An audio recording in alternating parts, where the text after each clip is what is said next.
से इत्तर, ईरानी चाय, उस्मानिया बिस्किट और साथ ही में हम आपको दिखाना चाहेंगे चार मीनार। जी हाँ, ये सब इस बार जो है इस दंगल के बोल में हम देख रहे हैं और साथ ही में हम ये भी दिखाने की कोशिश करेंगे कि यहाँ पर हैदराबादी क्या महसूस कर रहे हैं कि किस तरीके से चुनाव रहने वाला है और इन 5 सालों में पिछले चुनाव से अब तक में क्या फर्क देखने को मिला है।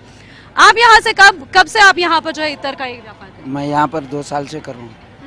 अच्छा, आपसे जानना चाहूंगी कि पिछले चुनाव में और इस अब जो चुनाव आ रहा है क्या फर्क दिखेगा आपको, क्या बदलाव दिखी है इन 5 सालों में आपकी लाइफ में?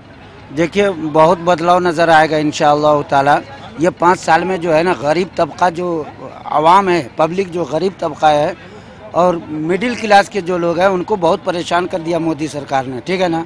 तो अब लोग बदलाव चाहते हैं। पहले तो एक हवा बन गया था कि मोदी जी आएंगे तो पाकिस्तान को लूट के ले आएंगे, लेकिन ऐसा कुछ भी नहीं हुआ। वही फिर उम्मीद यही की जा सकती है कि फिर से जो है कांग्रेस सरकार आ जाएगी इंशाअल्लाह। और एक और हम लोग यहाँ पे, क्योंकि ये जो जगह है एक वक्त था जहाँ पर बहुत ज़्यादा ट्रैफिक हुआ करती थी चार मीनार के आसपास, लेकिन अब बदला है। अब यहाँ पे सिर्फ आवाजाही जो है लोगों की रहती है और यहाँ पर दुकानदार हमें ज़्यादा दिख रहे हैं, जैसे कि हमेशा दिखते रहते हैं। आपसे जानना चाहूँगी कि आपकी भी दुकान है यहाँ पर काफ़ी सालों से, क्या बदलाव दिख रहा है? हर बार आपके यहाँ से एमआईएम के जो सांसद है असदुद्दीन ओवैसी वही चुनकर आते हैं, क्या वजह है कि आप सिर्फ उन्हीं को चुनते हैं हर बार? एमआईएम के सांसद असदुद्दीन ओवैसी एमआईएम पार्टी से, यहाँ के मुसलमानों को बहुत बड़ी सपोर्ट है। यहाँ पर हमको कोई परेशानी नहीं, कोई तकलीफ़ की बात नहीं है। जब भी हमको ज़रूरत पड़ेगी वो फ़ोन करने पर आ जाएंगे। यहाँ पर कोई पुलिस का हमारे को दबाव नहीं, किसी का कोई परेशानी नहीं, सब सुकून में जीते यहाँ पर एमआईएम पार्टी से। ये आप सुन सकते हैं कि किस तरीके से जो है असदुद्दीन के लिए यहाँ पर कहीं ना कहीं लोगों के दिलों में जगह है और उनका यही कहना है कि असदुद्दीन ओवैसी लोगों के लिए कुछ भी परेशानी रहती है तो वो एक नंबर पर उपलब्ध रहते हैं और जब भी आप फोन करें तो सब यहाँ पर मौजूद रहते हैं। हम देख सकते हैं कि यहाँ पर काफी ज्यादा लोग आए हुए हैं और हमारे साथ कुछ मेहमान भी हैं, कांग्रेस की तरफ से भी है और भाजपा की तरफ से भी है। इसके अलावा हम देख सकते हैं कि यहाँ की जनता किस कदर यहाँ पर खड़ी है और हर कोई अपनी अपनी बात सुनाना चाहता है। हम लोग पहले बात कर लेते हैं कांग्रेस और बीजेपी के नेताओं से भी। पहले चलते हैं बीजेपी के नेताओं के पास। आप पिछले 5 साल में आपने जो कुछ किया, अब चुनाव वापस आ रहा है, आपने कई वादे किए, क्या बदलाव दिख रहा है? क्या काला धन वापस आया? क्या 15 लाख अकाउंट में आए? यही सब पूछ रहे हैं, आप क्या कहेंगे? नहीं, देखिए 15 लाख आना, 10 लाख आना, ये बात ये नहीं है। बात ये है कि आज गरीबों के पास, आज गरीब किसानों के पास 6,000 रुपया सालाना जाने का जो तय हुआ है उसमें वो पैसा है। दूसरा, आज जो आप रोड देख रहे हैं, आप जो नेशनल हाईवेज जो देख रहे हैं, ग्रामीण सड़क योजना देख रहे हैं, इसमें भी जो है पैसा इन्वेस्ट हुआ है। ये पहले क्यों नहीं हुआ था? पहले हमने कभी ये तरक्की देखी नहीं थी। आज उड़ान के प्रोग्राम में आज एक हवाई चप्पल वाला भी हवाई जहाज में जा रहा है। ये एक तरक्की का सवाल है। आज स्किल डेवलपमेंट के कारण नौजवान आप हवाई जहाज की बात कर रहे हैं और वहीं पर जो है कांग्रेस उसी को लेकर पकड़ी हुई है। आपसे जानना चाहेंगे कि आप जिस मुद्दे को लेकर लड़ रहे हैं, राफेल डील की बात कर रहे हैं, आपको लगता है कि उससे आप चुनाव जीत पाएंगे? मोदी की टक्कर के हैं? बिल्कुल, नरेंद्र मोदी जी जिस तरह से उनका 3,000 करोड़ उनके पब्लिसिटी के लिए जो सरकार ने जो उपयोग किया है, हम कहना चाहते हैं कि राफेल के मामले में झूठ पे झूठ, कहानी पे कहानी बोलते हैं कि ऑफिशियल सीक्रेट्स एक्ट का फाइल चोरी हो गया।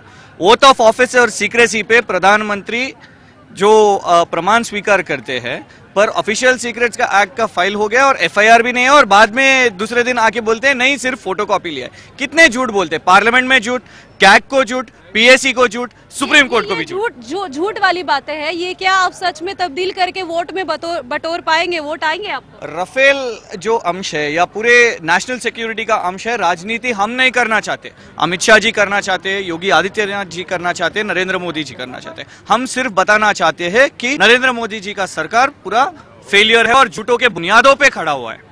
हम किसी के ऊपर जैसे झूठ या कोई बुनियाद पे नहीं रखेंगे। हम तो सिर्फ डिस्क्रिमिनेशन के ऊपर जैसे बात करेंगे, जो माइनॉरिटीज के साथ जो डिस्क्रिमिनेशन, पॉलिटिकल डिस्क्रिमिनेशन हुआ और सिर्फ हर रिवोल्यूशन चला, पिंक रिवोल्यूशन चला, लोटस रिवोल्यूशन चला, ग्रीन रिवोल्यूशन चला, मगर सिर्फ 2 चीज़ जैसा डिस्क्रिमिनेशन के ऊपर सबसे अभाव है। वन है एक फार्मर, एक किसान और दूसरा है माइनॉरिटीज। माइनॉरिटी को ना पॉलिटिकल अपलिफ्टमेंट मिल रहा और ना कोई गवर्नमेंट आज तक है, ना 70 साल में कांग्रेस दी, ना 5 साल में ना बीजेपी दी। हम ये डंके की चोट पे बोलते हैं क्योंकि हमने खुद सऊदी अरब से कमा के हमने इंडिया को सोने की चूड़ी बनाई।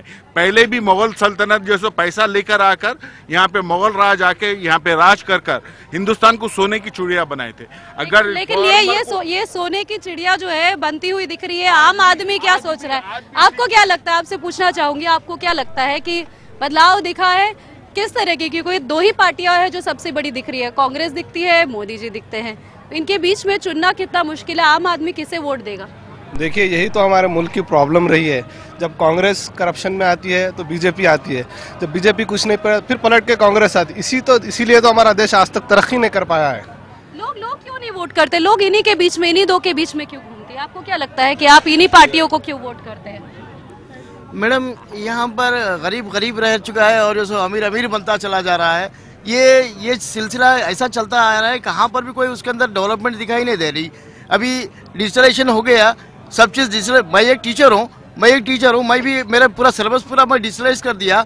तो कम से कम कितने टीचर्स हैं जो सारे लोग खाली इंटरनेट पे बैठे देख ले। Digital India, make in India बन गया, लेकिन एम्प्लॉयमेंट का कितना हो गया? वो एम्प्लॉयमेंट पूरा एकदम पूरा उनके सारे नौकरियां चले गए। सब लोग घर पे बैठ के आराम से वो जो अपनी एजुकेशन कर रहे हैं। यहाँ तो डेवलपमेंट मेक इन इंडिया बन गया, लेकिन एम्प्लॉयमेंट की जगह फिर वो क्या करेगा बेचारा जो टीचर है? तो इसलिए यहाँ पर मैं बताने की कोशिश करूँगा कि ये इसमें जज करने में थोड़ा मुश्किल हो जा रहा है। ये कांग्रेस है, बीजेपी है, कांग्रेस है, ये अल्टरनेट नहीं है हमारे पास। दूसरा कोई ऑप्शन चारा नहीं, ऑल्टरनेट नहीं है, कोई दूसरा चारा नहीं है। दो ही बड़े जो दिख रहे हैं। आपसे पूछना चाहूंगी, आपको क्या लगता है कि कुछ और कोई ऑल्टरनेट दिखेगा? कैसे दिखेगा? लोगों के पास कैसे लोग आएंगे? नेता कैसे चुने जाएंगे? हिंदुस्तान का जो इलेक्शन हो रहा है, ये पार्लियामेंट्री इलेक्शन हो रहा है और ये बदकिस्मती की बात है कि यहाँ पर इसको जैसा यूएस का प्रेसिडेंशियल फॉर्म ऑफ इलेक्शन जैसे होते हैं वैसे बना दियाने की कोशिश की जा रही है। ये ऐसा नहीं है। NDA versus UPA and now even third front has come into the picture.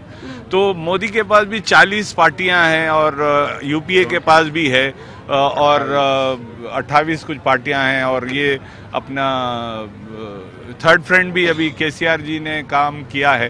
तो ये जो वोट होगा वो इसलिए होगा कि जो पहला प्रेफरेंस रहेगा कि जो पार्लियामेंटेरियन, जो मेंबर ऑफ पार्लियामेंट आपके हलके का मुंतखब होके जा रहा है, वो आपको प्रॉपर रिप्रेजेंट कर रहा है कि नहीं कर रहा है। मोदी जी जाने दीजिए, राहुल जी जाने दीजिए, वो बात की बात है। लोग कैसे चुने?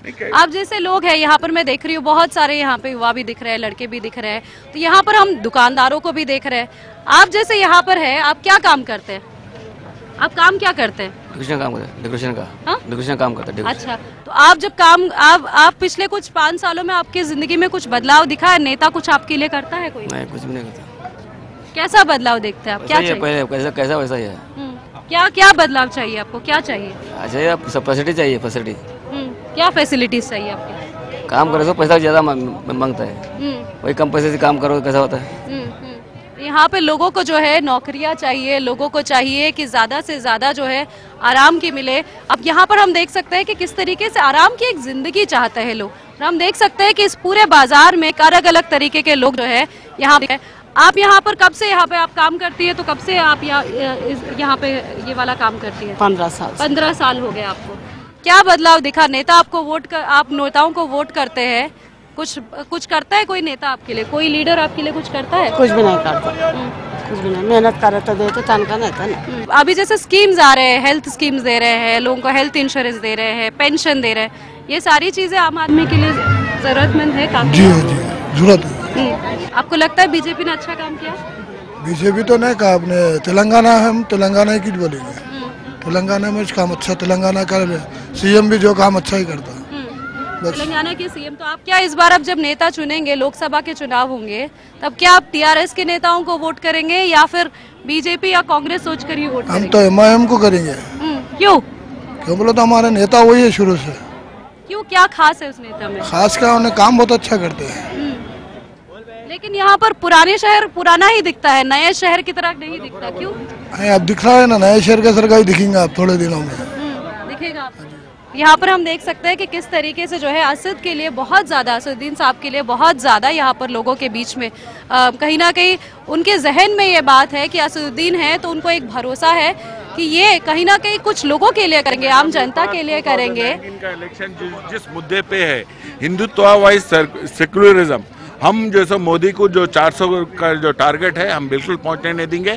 पूरा हिंदुस्तान का मुसलमान, हम ये एक निर्णय ले लिया है कि रीजनल पार्टीज के ऊपर, मुस्लिम पर्सनल लॉ बोर्ड के भी मेंबर से ही बात हुई है, बहुत सारे लोगों से, मुस्लिम स्कॉलर से बात हुई है कि हम किसको कैसा करें, क्योंकि फुल फ्लेज जब कांग्रेस आती है जब भी डिस्क्रिमिनेशन होता है, जब बीजेपी जब फुल फ्लेज आती है तो उन्हें भी ऑप्शन क्या है फिर?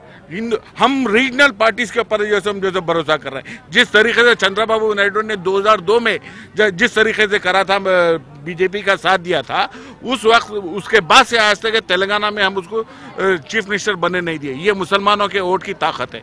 और इंशाल्लाह अगर रीजनल पार्टी अगर कोई इस तरीके की गलती करेगी तो अगर सेंटर में अगर कुछ अगर होता है तो उस रीजनल पार्टी को फिर हम पावर से दूर रखने की हम ताकत रखते हैं। ये हमारे मुसलमानों के वोट का ये पावर है। बिल्कुल। तेलंगाना की अगर बात करें तो यहाँ पर टीआरएस पूरी तरीके से हावी है, लेकिन जब आप लोकसभा चुनाव की बात करते हैं तब वहाँ पर बीजेपी और कांग्रेस के बीच में हो जाती है।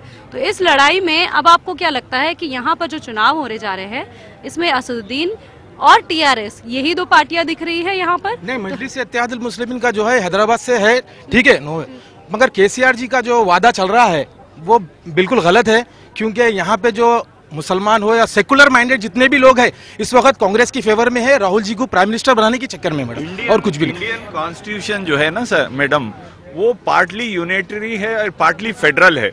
तो ये आपको समझना चाहिए कि जो फेडरल फोर्स है उसको बिल्कुल आप नाकारा समझे तो इंडिया नहीं चलेगा। It's a parliamentary form of government and there is a federal structure and unitary form of government is there. और जो यूनिटरी फॉर्म ऑफ गवर्नमेंट में जो मोदी जी ने जो उनकी जिम्मेदारियां हैं, जैसे फॉरेन अफेयर्स उनकी जिम्मेदारी है, डिफेंस उनकी जिम्मेदारी है और इंडियन इकोनॉमी उनकी जिम्मेदारी है, ये तमाम चीजों में मोदी जी फेल हो गए। पाकिस्तान शरारत पे शरारत कर रहा है, मोदी जी 100% फेल है।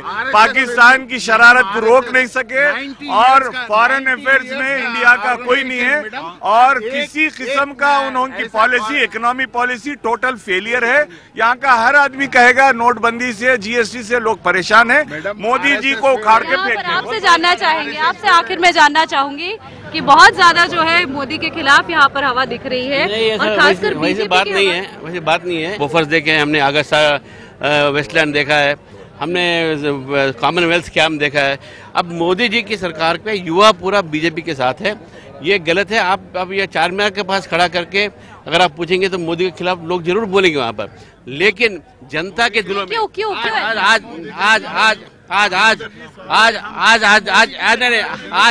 आज देश में मुसलमान भी आज बीजेपी के साथ है। आज मुसलमान भी बीजेपी के साथ है। ये मैं यहाँ पर चारमीनार में खड़ के बोल रहा हूँ, हैदराबाद के मुसलमान भी अब मोदी को ही वोट देंगे, क्योंकि आज देश में कहीं भी दंगा नहीं हुआ था। कांग्रेस के में कितना हुआ था? 55 साल और 55 महीने के। अगर रामचंद्र साहब बोल रहे हैं कि बीजेपी का साथ मुस्लिम्स दे रहे हैं, मुस्लिम्स का मुस्लिम हिंदूज भी नहीं दे रहे हैं, क्योंकि हम तेलंगाना असेंबली इलेक्शन में देख लिए, इनके फ्लोर लीडर हार गए, पार्टी के प्रेसिडेंट भी हार गए। तो बीजेपी का और पूरे साउथ इंडिया में दोनों नेशनल पार्टीज का कुछ नहीं है। अभी हम ये देखना चाहेंगे कि आखिर किस तरीके से लोग जो है, खासकर अगर यहाँ बात करें तो अलग तरीके से सोच रहे हैं कि यहाँ पर या तो कांग्रेस या बीजेपी, लोकसभा की अगर बात करें, लेकिन जब वोटों की बात होती है तो सीधे हैदराबाद की जो लोकसभा कॉन्स्टिट्यूंसी है वहाँ पर हर कोई जो है असदुद्दीन ओवैसी के समर्थन में यहाँ पर खड़े हुए हैं। लेकिन एक बात जो है वो समझने वाली है, जो आखिर में मैं आपसे भी जानना चाहूंगी, आपको क्या लगता है कि तेलंगाना में जो दिखता है ना बीजेपी दिखता है ना कांग्रेस दिख रहा है, जो दिख रहा है वो अभी इस वक्त में टीआरएस दिख रहा है और एक सीट पर जो है असदुद्दीन ओवैसी हैदराबाद से खड़े हो रहे हैं, 16 टीआरएस मान के चल रही है। तो ऐसे में 3 करोड़ जनता जो है तेलंगाना की, वो किस तरीके से जो है कांग्रेस के साथ खड़ी होगी, आपको क्या लगता है? एक तो विश्वास है सुरेखा जी, देखिए अगर 2014 का चुनाव देखेंगे, दूसरे पार्टी से लेने के बाद टीडीपी का एक एमपी था, कांग्रेस का था, दूसरे लेने के बाद भी 15 एमपी तो तेलंगाना सरकार के पास थे, फिर तब आपने संसद में लड़ा नहीं। जिस तरह से तेलंगाना को अगर हमारे 10th शेड्यूल के जो अभी भी फंड्स वहां पे अटके हुए या बाइफर्केशन एक्ट में जो वायदे किए गए, वो सारे लाने में 15 एमपी जो टीआरएस के पास ऑलरेडी थे, उन्होंने तो कभी संसद में लड़ा नहीं। चेयरमैन के लिए बीजेपी को सपोर्ट किया, डिमोनेटाइजेशन के लिए बीजेपी को सपोर्ट किया, जीएसटी के लिए बीजेपी को सपोर्ट किया, डेप्यूटी चेयरमैन के लिए बीजेपी को सपोर्ट किया। इसीलिए हम यहाँ के तेलंगाना के आवाम को एक ही पूछना चाहते हैं, हम कांग्रेस सरकार जिसने बहुत मुश्किल से त्याग कर सत्ता को त्याग कर तेलंगाना राष्ट्र दिया, तेलंगाना राष्ट्र के लिए हमें भी हक है। आपने राष्ट्र उनको दिया, उनको मुख्यमंत्री का कुर्सी दिया, वो तेलंगाना का अभी भी पालन कर सकते, पर हमें बीजेपी के साथ नरेंद्र मोदी के खिलाफ खड़ने के लिए हमें ताकत दीजिए। आपका वोट गुजारिश करते हैं हम तेलंगाना के आवाम से कि कांग्रेस को वोट दीजिए। यहाँ पर आप देख सकते हैं कि किस तरह से मार्केट लगा हुआ है, लेकिन इन सब के बीच में लोग अपनी खरीदारी भी कर रहे हैं। लोग कई बार ये सवाल भी उठाते हैं कि आखिर क्या किया है सरकार ने, क्या किया है इस सरकार ने। लेकिन इन सब के बावजूद दो ही पार्टियां दिखती है, या तो एमआईएम की पार्टी यहाँ पर सबसे ज्यादा हम देख पा रहे हैं कि हावी है, क्योंकि उसकी वजह आपसे पूछना चाहेंगे कि आप क्या करते हैं यहाँ पे। आप जी बिल्कुल आइए, आप बताइए, आप यहाँ पर हैं, आप यहाँ पर काम करते हैं, आप अपना धंधा करते हैं, क्या काम करते हैं? ये बिजनेस करता हूँ मैं। कब से कर रहे हैं? करीबन 35 साल तो हो गए। 35 साल हो गए। इन 35 सालों में इस चार मीनार की कोई तस्वीर बदलती हुई दिखी है आपको? बदल गई ना। बदली? हाँ बदली हुई। आपकी जिंदगी में तस्वीर बदली? वो भी बदल गई। क्या क्या खास हुआ? खास बोले तो 2 बेटे आए, अमेरिका में है, टॉप इंजीनियर है वो लोग, हार्डवेयर सॉफ्टवेयर इंजीनियर है। सरकार की तरफ से मदद? सरकार की तरफ से कोई मदद नहीं मिली, वो लोग खुद अपनी मेहनत करके गए। सरकार खाली चक्कर मारने में मेरे चप्पला घस गए, कोई सरकार मदद नहीं करी और अल्लाह मदद किया। अच्छा, अभी जो चुनाव आ रहे हैं, जिस तरीके से चुनाव में जो है हर किसी के रंग दिख रहे हैं, हर पार्टी के, आपको क्या लगता है कि ये चुनाव जो है आम आदमी के लिए कितने फायदेमंद है? हर बार वादे फायदा है, ऐसा है, कम से कम थोड़ी सुनेगा तो भी सही होने, नहीं सुनेगा तो आउट हो जाएगा। वो ये कुदरत का निजाम है, जो अच्छा करेगा आएगा। आप केसीआर की बात कर रहे हैं, लोकसभा के चुनाव हैं, यहाँ पर असदुद्दीन ओवैसी साहब खड़े हो रहे हैं, तो फिर आपको क्या लगता है कि आम जनता के लिए क्या कुछ इन 5 साल में बदला, क्या कुछ मिला आपको? हमारे को चाहे मिले या ना मिले सरकार से, लेकिन हमारा काम जो है अच्छा करना है। सरकार इतना करे तो ऐसा सरकार का कोई काम थोड़ी है, हर चीज वो सफाई करेंगे, हमारा भी काम है कुछ अच्छा करना। सरकार आपके लिए जो स्कीम लेकर आती है वो आप तक पहुँचते हैं? आज तक कोई स्कीम नहीं लेके आई, आज तक भी कोई भी स्कीम सरकार की तरफ से हमको कुछ नहीं मिला। खाली हमारा पैसा बर्बाद हुआ, वो बैंक आया उन्हें खाया, बल्ले आया इन्हें खाया, हर कोई खाली खाते गया, हम लोग खिलाते गए और जब तक जिंदा है खिलाते रहेंगे। आप क्या कहेंगे? देखिए, अभी तक तो जो भी है हिंदुस्तान की सरकार में ज्यादातर कांग्रेस की सरकार रही है। मुस्तकबिल में 5 साल बीजेपी ने किया है। नरेंद्र मोदी ने जो नोटबंदी की थी, काम तो बहुत अच्छा किया था, मगर उसको सही तरीके से वो लोग कर नहीं पाए। जो काम किया नोटबंदी में सही तरीके से काम नहीं पाए, इसकी वजह से नरेंद्र मोदी फिलो खुद अभी जो सप्ताह में आए थे, बहुत से वादे किए, उसको एक वादा भी पूरा नहीं किया। लोगों को कहा कि 15 लाख आएंगे, 1 रुपया किसी के अकाउंट में नहीं आया। आपने कहा मंदिर बनाएंगे, आपकी हिम्मत नहीं है, सप्ताह में आने के बावजूद भी आपकी हिम्मत नहीं है कि आप मंदिर बना सके। ना आप मुसलमानों के हो सके, ना ही आप हिंदुओं के हैं, ना ही कोई कास्ट के है। हम ये चाहते हैं कि सेंटर में ऐसी गवर्नमेंट आए जो मुसलमान के लिए काम करे, हिंदू के लिए काम करे, ST ST के लिए काम करे। तो वो सरकार बनेगी कैसे? Without any BJP, without any Congress के। हम ऐसी सरकार चाहते हैं जो कि केसीआर यहाँ के तेलंगाना के जो मौजूदा CM है, उनकी एक कोशिश है कि फेडरल फॉर्म बनाया जाए, तमाम सरकारों को मिलाकर एक हुकूमत बनाई जाए जो ये तमाम हिंदुस्तान की आवाम के लिए काम करे। अभी बीजेपी गवर्नमेंट हर तरीके से फेल हो चुकी है। हिंदुस्तान पे हमला हुआ बोलकर एक डोंग किए, वो भी फेल।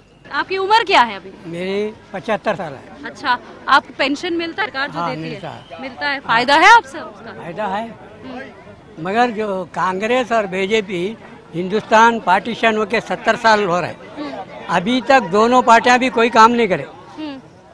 गरीब गरीबी है और दौलतमंद दौलत लेके बाहर घूम रहे बस मजे में, ना किसी बाहर से गए जो चोरा गए उसको लाने की हिम्मत नहीं है लोगों को। और किसे वोट करेंगे आप इस बार? हाँ, आप इस बार किसको वोट करेंगे? हमारे दिल को मालूम, जिसको करना है उसको करते। अपने बलबूते पर सबने यहाँ पर तकदीर बनाई है और यहाँ पर देख सकते हैं कि किस तरीके से दुकानों को फटाफट वो जगह है जहाँ पर अब जो है पेडेस्ट्रियंस के लिए यहाँ पर जो है पूरे टूरिज्म की बात की जाती है। लेकिन उन सब के बावजूद जब भी एक हॉर्न बजता है, एक सायरन बजता है, तो सब अभी भी भागते हैं। तो ये दो सोच सकते हैं कि किस तरीके से सरकार ने इन व्यापारियों के लिए किया है या फिर यहाँ के लोगों के लिए किया है। हर कोई यही कह रहा है कि व्यापार हमें चाहिए, हमें स्कीम्स नहीं चाहिए, हमें अपने बलबूते पर खड़े होने के लिए कोई ना कोई एक ऐसी सरकार आए जो हमें अपने बलबूते पर खड़े होने के लिए एक विश्वास दे, एक मौका दे। तो ये देख सकते हैं कि चार मीनार के सामने से हमने यहाँ की जनता से बात की और यहाँ के लोगों से जानने की कोशिश की कि आखिर वो क्या सोचते हैं और किस तरीके से जो है जब लोकसभा के चुनाव आते हैं तब सबसे ज्यादा क्या वो कांग्रेस या बीजेपी के बारे में सोचकर ही वोट करते हैं। यहाँ की जो रीजनल पार्टी है टीआरएस, एमआईएम, इनके मद्देनजर रखते हुए सोचते हैं कि ये सांसद हमारे लिए काम करेगा, ये सरकार हमारे लिए काम करेगी या नहीं। ये सारी चीजें हैं जो यहाँ के लोगों के जहन में है और ये दर्शाता है कि किस तरीके से होली से पहले जिस तरीके से रंग बिखर चुके हैं वोटरों के, वोटर हर कोई ये जानना चाहता है कि आखिर किसके रंग जो है वो सबसे ज्यादा बिखरेंगे और किसके रंग जो है फीके पड़ेंगे किस पार्टी के, ये तो कुछ दिनों में तय हो जाएगा। लेकिन यहाँ के लोग हर कोई यही उम्मीद कर रहा है कि जल्द से जल्द जो है जब ये चुनाव आएगा उससे पहले सोच समझकर और अपनी तरीके से सोचकर कि कौन उनके लिए काम करेगा यही सोचकर वोट करे। इस समय हैदराबाद से कैमरा पर्सन सूर्या रेड्डी के साथ सुरेखा।